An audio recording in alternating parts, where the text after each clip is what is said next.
कैसे लोग रहते हैं यार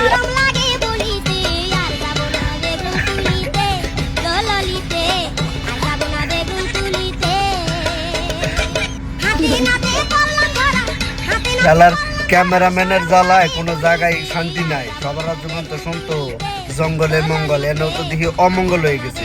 মানে কি কইতাম আর, এটা সবই সম্ভব বাংলাদেশের দ্বারাই। মানে সমস্যা নাই, তারপর কিন্তু মুখ ঢাকা লাগবে। আরে পর্দাশীল মাইয়া